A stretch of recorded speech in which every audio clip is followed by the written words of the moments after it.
ẹ kú dédé àsìkò yìí ní gbogbo bí tẹ́ bá ti láǹfààní láti máa gbọ́ mi tó bá fẹ́ dàbí everybody ó gbọ́dọ̀ máa ronú bí everybody. A very quick one ẹ wo fọ́nrán yìí.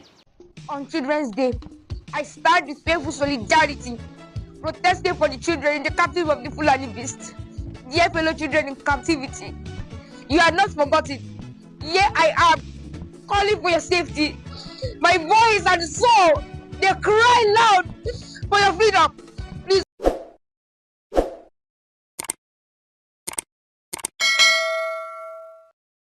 Ọkùnrin kì í sáré yànnàná kọkùnrin kì í sáré mọ́ wá sí ti gbóyin. Tẹ́yìn ọba mọ́ ní àyájọ́ àwọn ọmọdé May 27. Ayẹyẹ yìí how I wish wípé àwọn ọmọ tí wọ́n wà pẹ̀lú àwọn ajínigbé yìí wọ́n wà pẹ̀lú àwọn akẹgbẹ́ wọn possible kí wọ́n jọ máa celebrate Children's Day àbí ọdún iléyá tó wà ń ta yìí. Ó dùn mí pé dóò ìjọba lè máa sọ wípé àwọn ń gbé ìgbésẹ̀ ṣùgbọ́n ìgbà wo lẹ fẹ́ gbé ìgbésẹ̀ náà dà?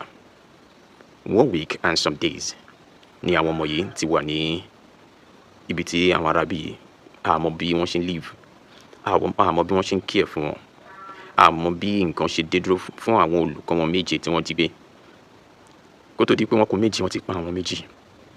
Àwọn ọmọ kéékèèké yẹn má gbàgbé èyí tó dàgbà jù ní 16 years èyí tó dẹ̀ kéré jù òun ní 2 years. So as we are celebrating Children's Day tá à ń celebrate ọdún iléyá kí ló dé? Àwọn náà wọn lórí méjì ó yẹ kí wọ́n wà níbí pẹ̀lú wa.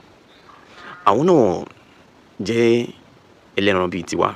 Imagine dó ìjọba ìpínlẹ̀